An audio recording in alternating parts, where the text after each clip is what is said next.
your enterprise open source journey. This is something that a lot of folks don't really realize, they don't understand, they're not up to speed with, that quite frankly, everybody's using open source software, and we need to involve. We need to evolve how we're engaging with open source. It's beyond just a see. There's that beyond word again. It's beyond just a cursory exploration, some testing, some integration, and hey, does this thing work? Do we want to share some of this code? No, it's time to start evolving how we're going to be engaging with the open source community. There's a lot going on there that you should know, you should be aware of. Some recent events that are going to change some of your behaviors with how you interact with open source software that are going to actually set some good fundamentals for how I believe everybody should start engaging with the open source community. I'm a principal program manager at Microsoft focused on the developer community. Just a quick slide of background for those of you who don't know who I am. I've been working on open source projects for the last 15 years, 10 years working on open source.net frameworks and tools, including NuGet, ASP.NET, and more. I lead Microsoft's online educational streaming initiatives, and it's kind of funny. In the past few years, Microsoft went from being kind of the example company that was out there saying we need to make sure that our code and things are proprietary, to now so much is open source. And we're now the #1 contributor to open source projects on GitHub since roughly 2019. Taking a look, I'm going to keep an eye on chat here. Yes, that's right. I'm going it solo here. You like the jacket? You like the jacket? Thank you so much. I figured I'm giving a keynote session here. Might as well make this look good, right? So let's get everybody up to speed. Let's make sure we set some initial levels here. And let's talk about what open source software is to start here, okay?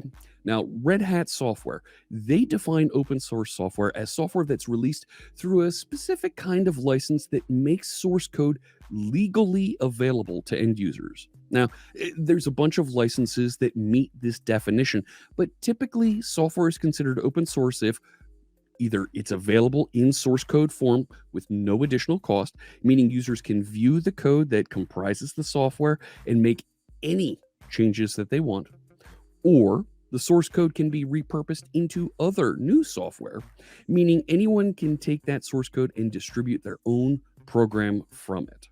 Now, that's a lot. That gives you a lot of freedoms, a lot of flexibility in how you build and develop and collaborate with not just the software application or tools that you're using, but also with the community of developers and folks that manage those projects and those tools that you're consuming. A lot going on there. So lots of freedoms, lots of capabilities, and open source software has been around for a long time. But it wasn't until really recently that open source software hit the news and hit the news hard. Okay? You remember Log4j just a few short months ago? Log4j is a ubiquitous logging library that's used in the Java community, right? Everybody uses Log4j. You're going to write some log messages somewhere, whether it's to a web server or maybe it's from a mobile device. You want to log what's happened inside your application. You're going to use Log4j. It's used in millions of applications and operating system components. Literally, it's everywhere, and it's been around for more than 10 years. Here's the thing.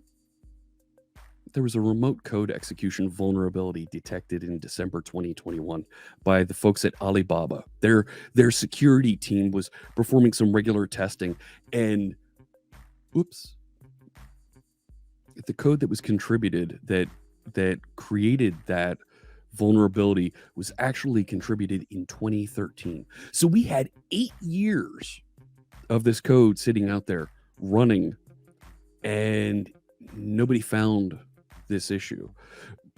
because it's a community of folks that are contributing, managing, and growing libraries. When the Alibaba folks found this, they immediately reported it, and folks set to work to repair it. But a few days later, these folks woke up. The American news, the press wakes up and they're talking about an open source library. CNBC is talking about Log4j. Are you kidding me? Jen Easterly is being interviewed. She's the head of CISA, the U.S. Cybersecurity and Infrastructure Agency, and that's part of American Homeland Security, right? These are the security folks that they mean business. And she's being interviewed by this guy, Eamon Javers, on CNBC about open source software. And he had a question for her that I want to make sure that we listen to here. Now, this vulnerability became public last week when everyone found out about it, but it actually dates back to 2013 when this flaw was introduced into open source software that was then copied in millions of other places and has now sort of gone viral in a software sense to the point where it affects all these different systems. I asked Jen Easterly about the origin of this. Where did this thing come from? And I asked her if she knows who had their fingers on the keyboard and who was programming this code back in 2013 and what their intent was. And this is what she said. I don't. So you don't know if this was an intentional vulnerability that was put into open source software, or this is just an accident on the scale of like Y2K? Why'd that pause? We don't know that yet. Again, there's a lot of work being done, not in my agency, to understand. But this is something that everybody should be concerned about, not because of where it came from, but because this is incredibly dangerous to everybody's business, everybody's networks, everybody's system. Okay, so here's a flaw that was discovered, widespread library, and the US government, the American government is saying everybody needs to be concerned about this. Everybody needs to be able to handle this and respond to it because it's everywhere. So, and here the press is trying to pin this on some sort of bad actor, some sort of organization that's coming in and wants to hack the world. No, somebody made a mistake. There was an issue, there was a flaw that was introduced that probably wasn't intentional. And now folks are working to try and fix it. Now, lots of folks were affected. And at Microsoft, we were plenty affected. Lots of products that were impacted. 15 products that were reported here as part of our response to the CVE, including a handful of services on Azure, Minecraft, SQL Server, big data clusters, Cosmos DB, Kafka connector.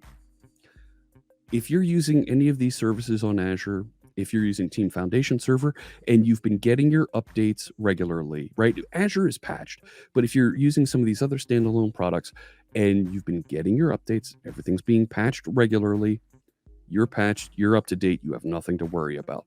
But all of these products are using open source tools, open source libraries to deliver value. You didn't include them. These folks included something they built using those libraries and came through and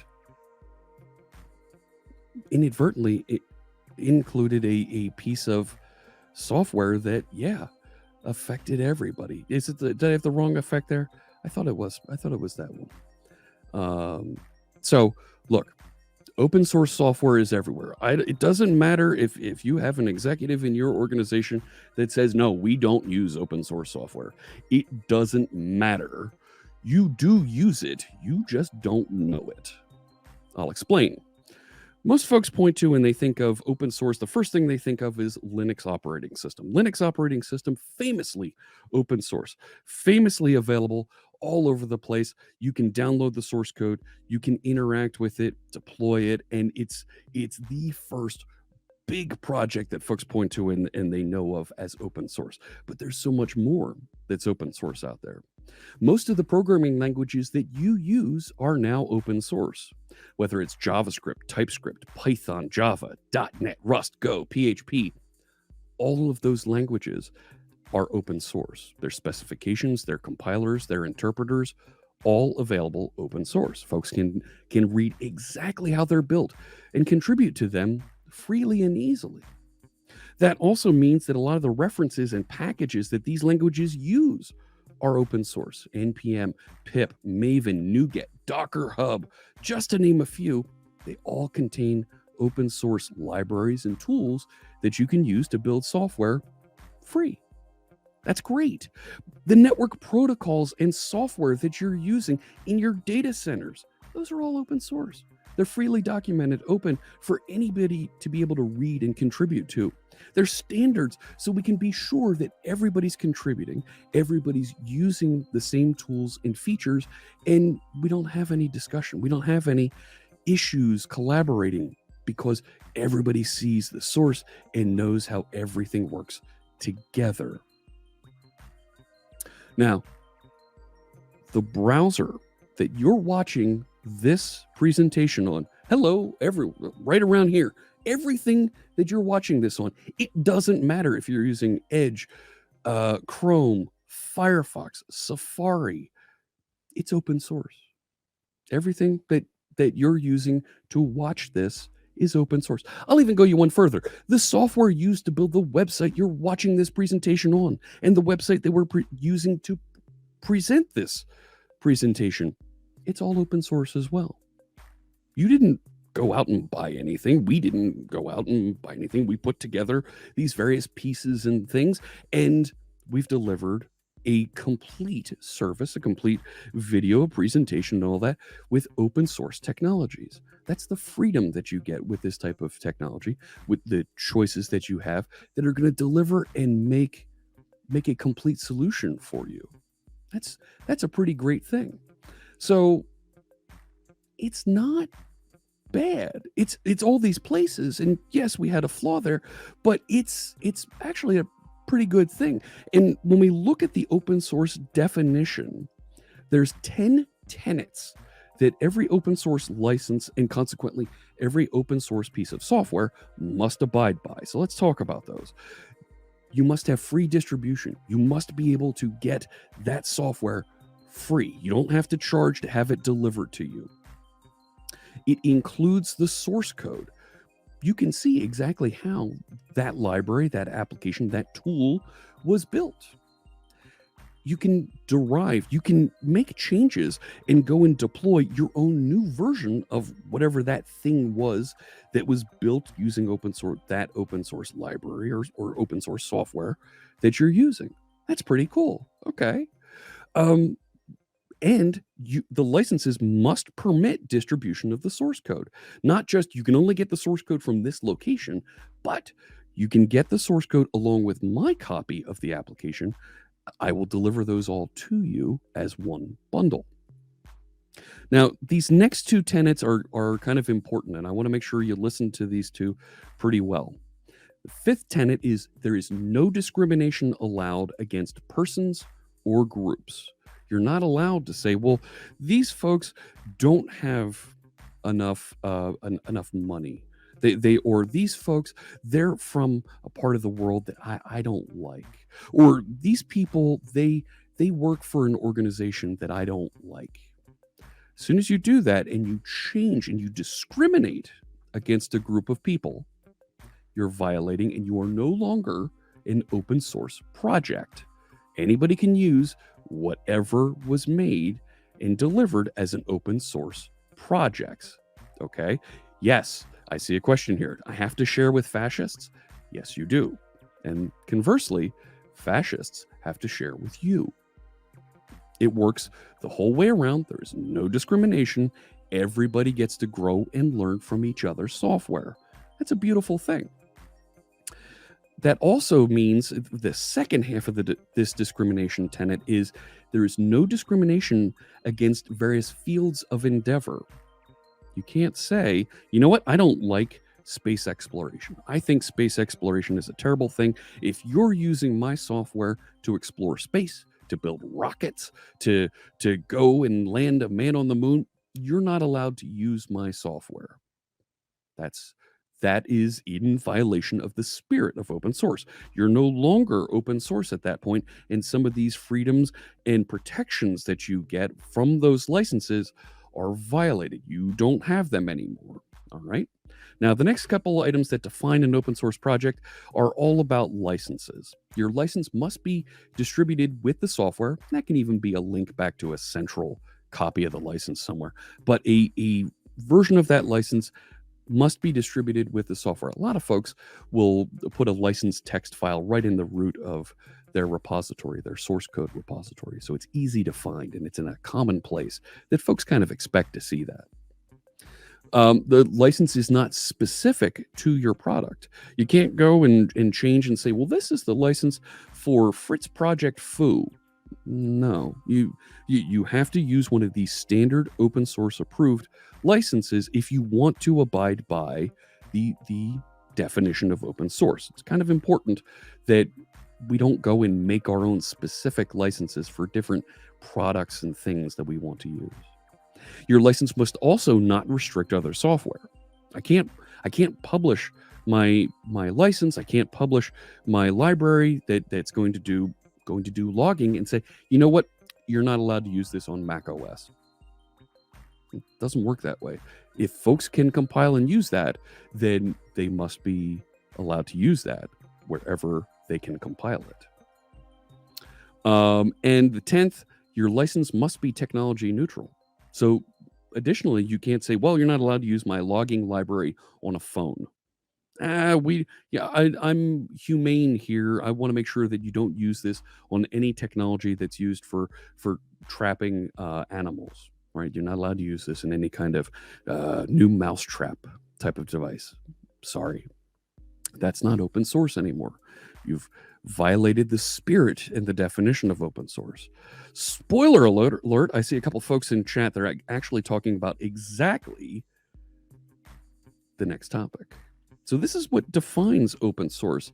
But in the past month, things have changed. Some folks have taken this and gone just a step far that they no longer are actually distributing a piece of open source software, and it has significant impact on our entire technical community. Now I want to talk about Node IPC. Now, Node IPC is a piece of what we're now calling Protestware. So here in 2022, of course, if you're watching the recording of this sometime in the future, things may have changed. But as of this time, at the end of March 2022, the state of what's happened is this. Node IPC is a very commonly referenced JavaScript library that facilitates inter-process communication between various JavaScript applications. More than 750,000 times it's downloaded and installed weekly. That's a lot, okay? Let's just round that up to millions of times on a good week. It's being installed on servers, on developers' workstations, and folks are using this library. Well, on March 7th, 2022, the author, RIA Evangelist, added a block of code into the library to detect where it was executing. This is version 10.1.1. Now, if you happen to be located in Russia or Belarus, your drive's contents were starting to be overwritten with heart emoji. If you were elsewhere in the world, you would see a file written to your desktop called peacenotwar.txt. Now, this seems to be kind of harmless, but it's in violation of the spirit of open source. You're installing a piece of software, and it's not even necessarily this piece of software. You could be installing Node. You could be installing the Angular command line tools that reference this library. And this behavior is taking hold on your machine. When unintended consequences from software that you expected to deliver a different piece of functionality are installed, we have a term for that, and it's called malware. It's misbehaving, it's not behaving as was documented and designed.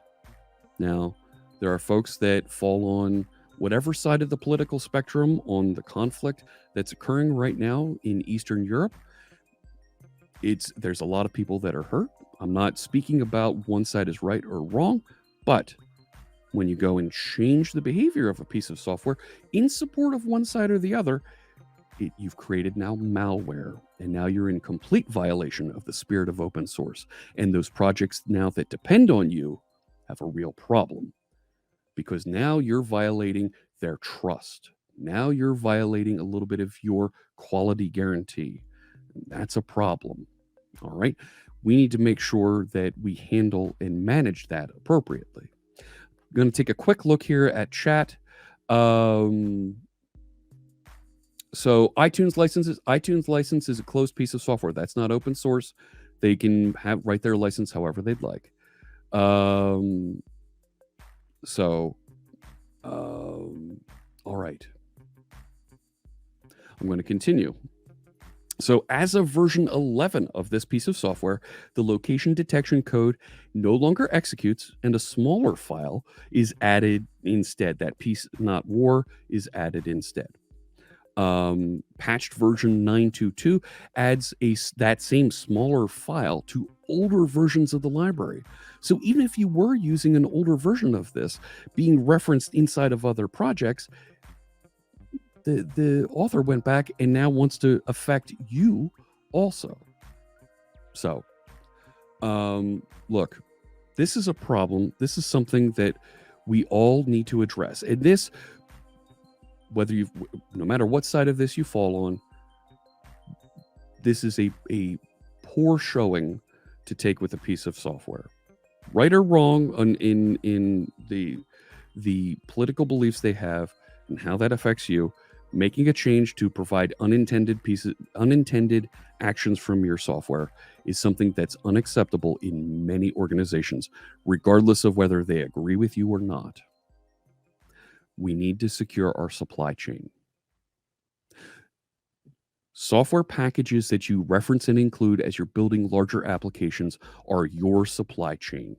They comprise what you're using, what you need in order to build your application. And you need to ensure that you have trustworthy sources, dependable sources, and repeatable steps that you can take to build your application. So how do you secure your supply chain? What do we do in 2022 to make sure that we can move forward and continue to deliver this? Well, you can identify, track, and log the source as well as the license of all software in use, especially libraries that developers reference in custom software. There's a great tool out there from WhiteSource Software called Open Source Inventory. And I have a link here on the screen, whitesourcesoftware.com/open-source-inventory that you can go to, learn more about that software, and it will start inventorying all the tools that you have installed so that you know what exposure you have to different licenses, making sure that you truly do have open source licenses, and so that you get information about when updates occur.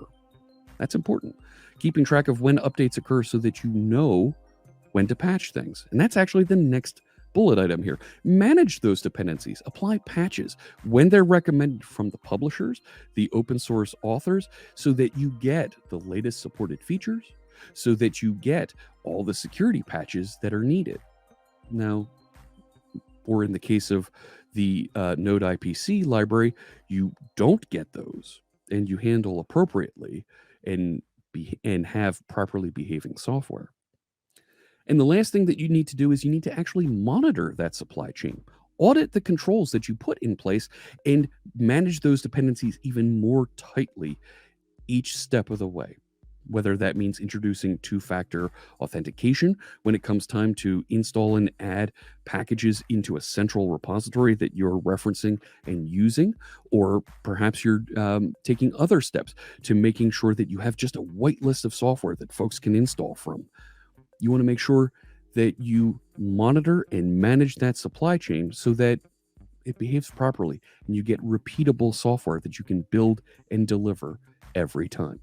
Now, building repeatably the same software each time means that you're going to want to go find the latest stable version for your projects. And do you already have the latest stable version? How do you know this? How do you make sure that your libraries, your tools are referencing the correct supported versions for libraries and frameworks. So your package management tools have various commands that you can use to report on vulnerable or out-of-date packages. That should be out-of-date packages. Rats. You can, with the .NET command line tool, you can say .NET list package -vulnerable, and it'll give you a report for your current projects or solution. Here's the list of packages that may need to be updated. There's an npm audit package that you can install and use and get a similar message reported from them. And for Python developers, there's a package called pip audit that you can use that'll deliver a similar report for you over there. Now, what I like to use, because I use GitHub for my open source projects, is a tool called Dependabot. Dependabot is a robot that sits out there, manages the dependencies inside my projects, and gives me reports as far as security, as far as stable versions, and can give me alerts and directions for how to update my software. Real easy to do. Go into your project and go to the settings tab, and there'll be an entry in there for code security and analysis. Looks just like you see over here on the screen. And there's 5 settings that you can turn on for your project. Have it start graphing your dependencies, generating alerts for vulnerabilities that it may have discovered inside your project. Provide security updates for your project. And I don't have that turned on here. I'm going to need to turn that on for this project. Have it automatically scan for common vulnerabilities and coding errors as commits happen. Make sure that you aren't introducing a simple mistake that's in your code. And we want to make sure that we scan for any secrets that you may have introduced. It's embarrassing how you can search GitHub for the word password, and you can find so many folks' passwords that they committed to publicly accessible source. That's a problem. That's a real problem, and you don't want that. So by enabling that feature like I have here, Dependabot will raise an error message and tell me, hey, you committed a password here. So don't do that. It'll generate pull requests that look a little bit like this. This is an older project that I haven't touched in about a year or two, and has all these updates that are sitting here as pull requests that I can take a look at and merge into my project, get the latest versions, and move forward with confidence, knowing that my project is secured and up to date with stable versions of these libraries. And when I click into one of these, the pull request is real simple. Bumps this package from 4.16.1 to 4.17.2. I can even look at the change log, the commits that are involved in making that change. And there's even a compatibility report there, 100% compatible. Fantastic. I can even configure Dependabot. If it's 100% compatible and you detect that there's a change, go ahead and merge that automatically. In my case, I have this set up so that it waits and I go through and make that final commit, that final push in to confirm that the change is accepted into my application. Now, maybe you don't use GitHub. Maybe you use Azure DevOps. And I mentioned WhiteSource earlier. Well, you can use their Bolt software to analyze vulnerabilities of reference libraries, attach that to Azure DevOps, and generate some cool reports like this one that you see here.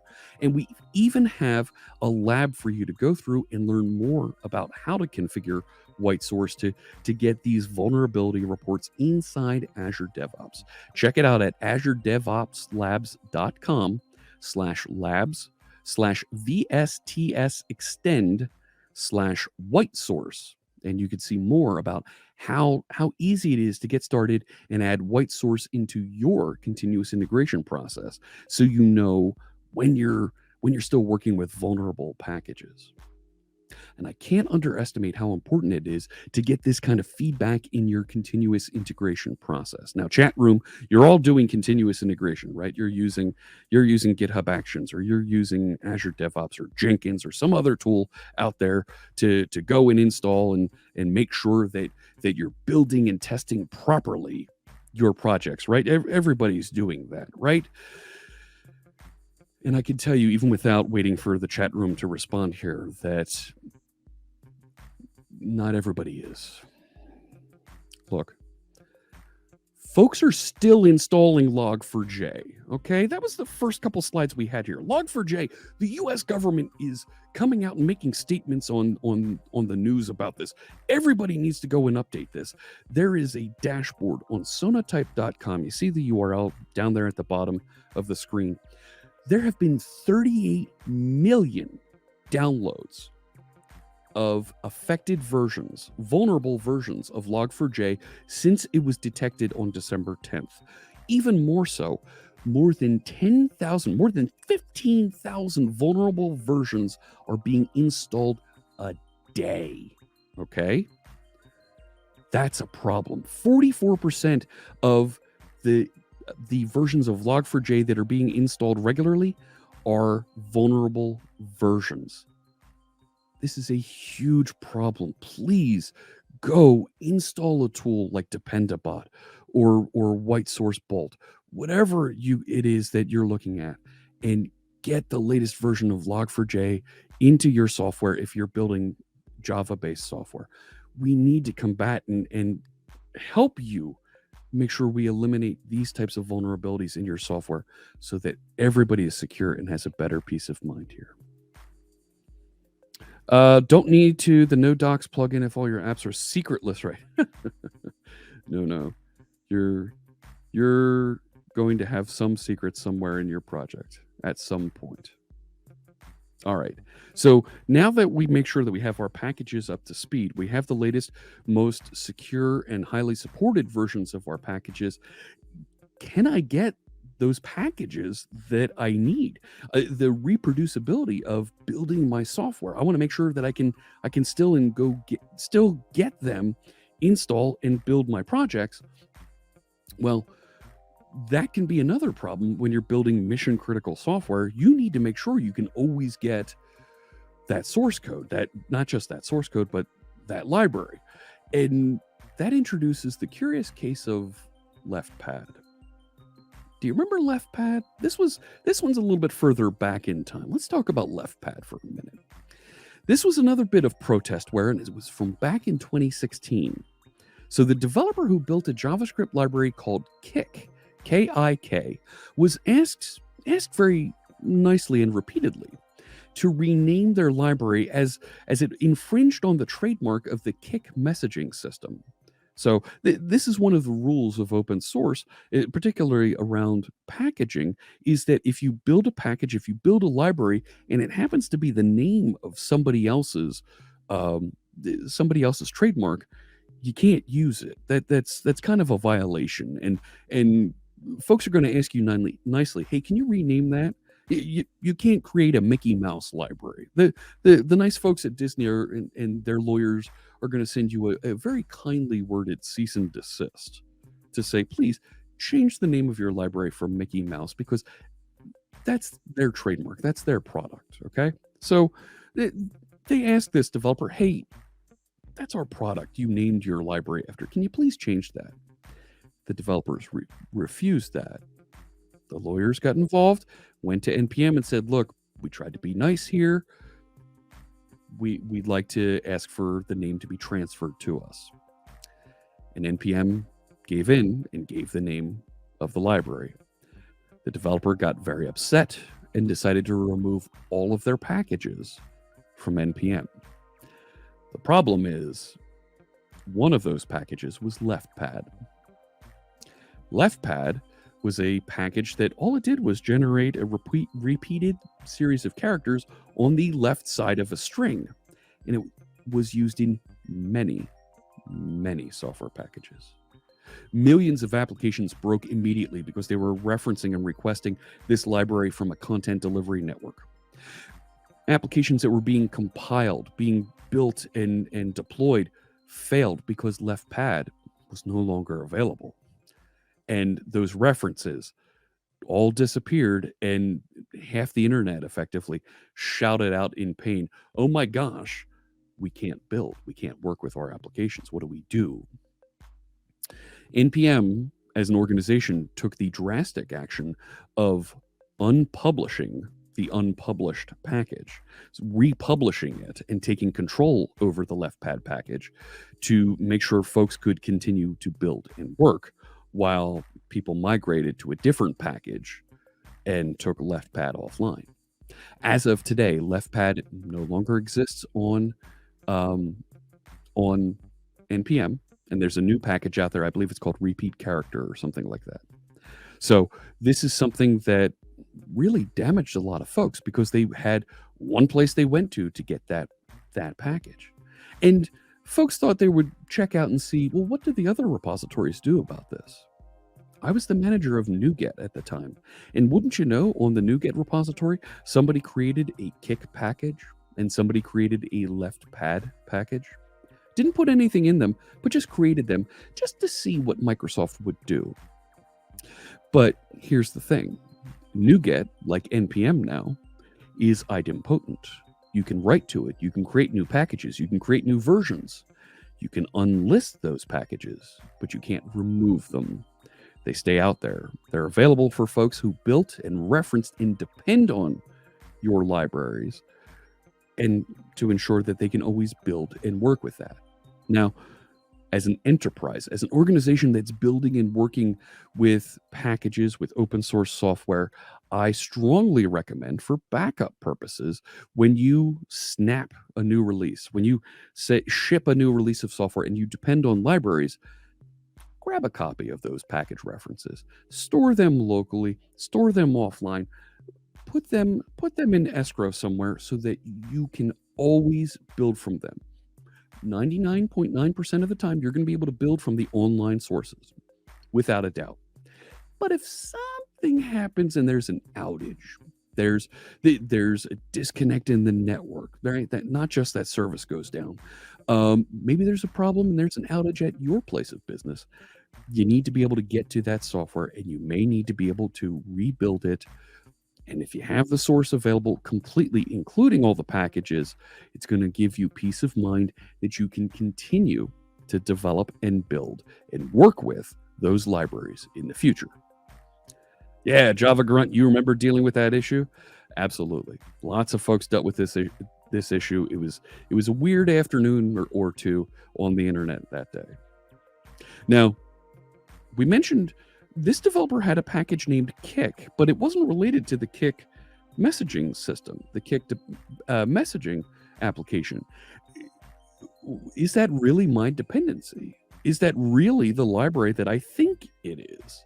And there's a couple ways that folks are starting to mitigate and give you a little bit of vision into the packages, the libraries that you're referencing are actually who they say they are.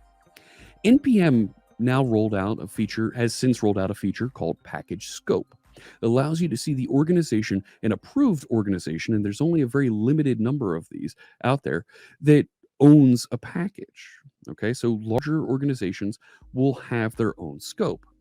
For example, Angular has this scope at Angular that you see in front of the names of their packages. And you can clearly see this was built by Google.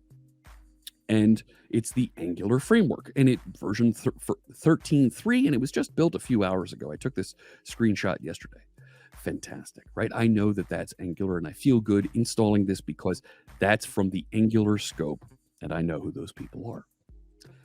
However, there's also this package that was created a year ago, Angular, HTML enhanced for web apps, created by Pete Bacon Darwin.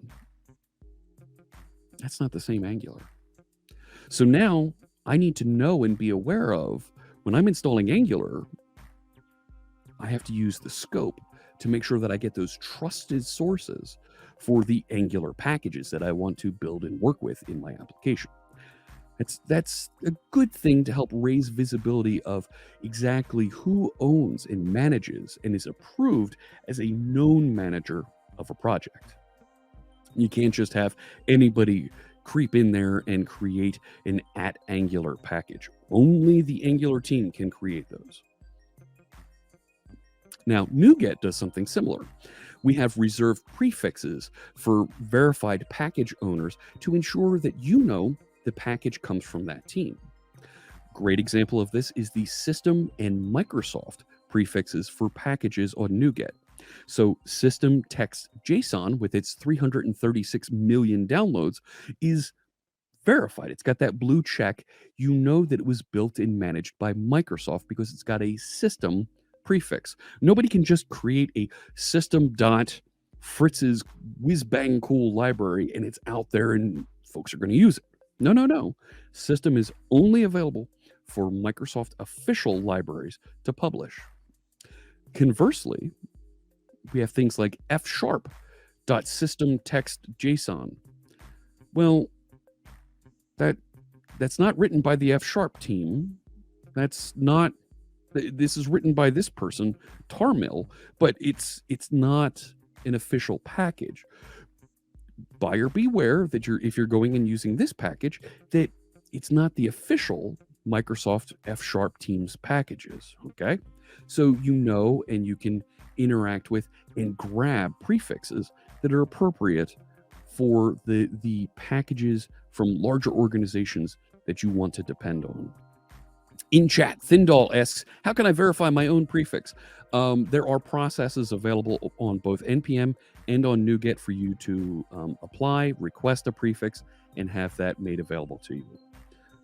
It's a pretty easy process. Folks will review and get back to you about whether or not your packages qualify for that level of protection. So I've got 3 package mitigation strategies for you. First, keep a local copy of those packages that you reference. If you're going and shipping software and you're betting the business on it, keep a local copy of them so that you know and you have that copy that you can always build from. Pin your references to specific versions. Don't use sliding versions of things. Make sure that you always have a specific version so that if something happens and a version is released that we can't depend on, you can always go back to that pinned version that you could depend on and that you know will behave the way that you expect. Prefer those verified packages and libraries, whether it's Angular or Microsoft, the folks at Google, the folks at Facebook building React. Prefer those verified packages when you need to work with them so that you're always sure that you have reliable tools that are delivered and that meet your needs.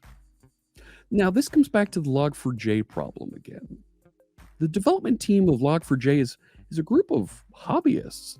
And the vulnerability report that came out in December, it came out while many folks were on holiday. Now, a bunch of these folks, yes, they're professional developers, but their work on Log4j was really just something they were doing on the side. So this unpaid team was forced to spring into action, fix their vulnerabilities that they inadvertently introduced and affected millions of customers. And many of those were customers of folks who wrote software for pay that was written and delivered by other vendors. Is that really fair? Look, new applications, new growth in open source introduces different problems.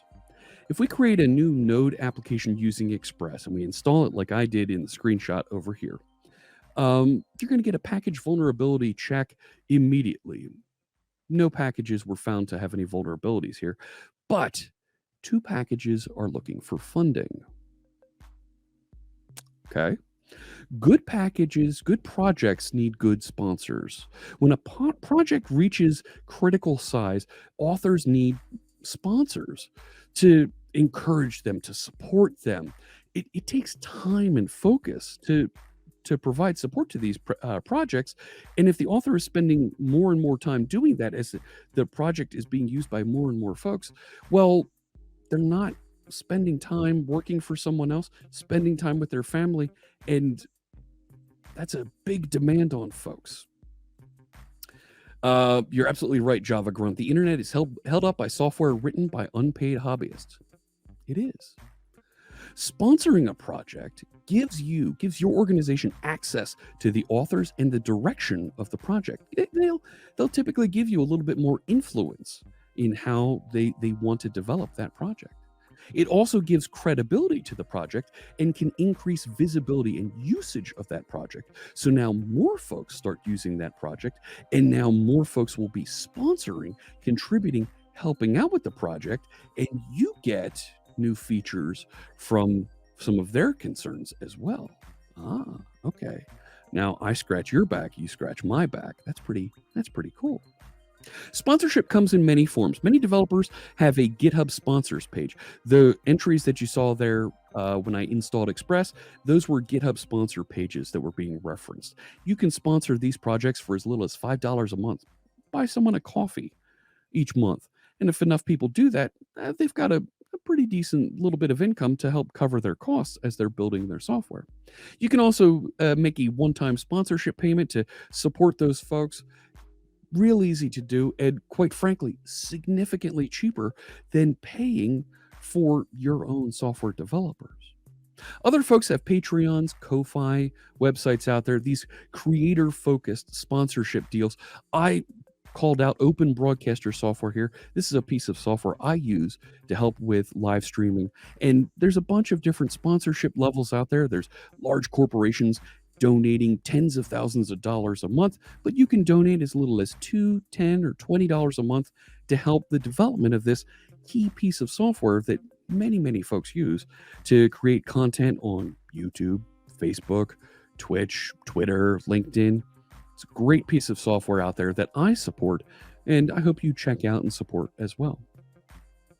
So you can also support through a software foundation, some organization that exists to support and help grow open source projects. Financial support to the foundation is then handed down to the projects through infrastructure management, legal support, marketing, and public relations to help projects grow. These are things that software developers don't think of and really don't want to manage. They want to just write their application or their software as best they can. There's a handful of them out there. I wanted to list a bunch of them here on the screen between the .NET Foundation, Linux Foundation, Apache Software Foundation is one of the older ones that's out there. Free Software Foundation is out there. The F# Foundation. Check them out. There's a bunch of these out there that speak towards different types of software, support different technologies. If you're interested in supporting a wide range of software, there's a foundation out there that you can help that's going to help feed some of those packages, some of those projects that you depend on. And sponsorship doesn't have to be financial. Look, open source projects are always welcoming help. It can be as easy as logging issues for the projects you use, maybe writing documentation for some of those projects you use. Real easy thing that anybody can do. Spend your Friday afternoon. Take that 20% time, give back to a project that you enjoy using, that makes a difference inside your application, inside your environment, and for a couple hours, just be a member of the open source team, contributing source code, documentation, bug reports, engaging in discussions to drive out the definition of features. All good ways that you can contribute and help enhance a project for everybody to benefit from. And if you want to get started, there's a couple websites out there. These two in particular, I recommend folks check out. First timers only, for folks that want to get involved in open source projects and you're new to it. And there's also upforgrabs.net. Now, Up for Grabs is kind of interesting because it goes out and searches GitHub projects and returns issues that are created in those projects that are marked with the Up for Grabs label. And there's all kinds of projects out there that have this label applied that you can find on this website to find some place to jump in and see where and how you can contribute. It's easy to get started supporting, evolving, and making open source software better for all of us. Look, I hope I didn't scare you with some of the talk about some of the issues that have happened with open source software over the past few years. There's lots of great benefits to this. There's lots of great community. Their philosophy is amazing. I want you to go out there and help make more open source software more better. Let's make it more awesome. Let's build cool things with open source software. Check out the .NET Foundation. Check out the Linux Foundation. These are great organizations that sponsor and manage a tremendous number of projects out there that you're already benefiting from. All right. My name is Jeff Fritz. Thank you so much for watching. You can get in touch with me on YouTube, Twitch, GitHub, Twitter. I even have a blog out there at csharpfritz.com. Thank you so much.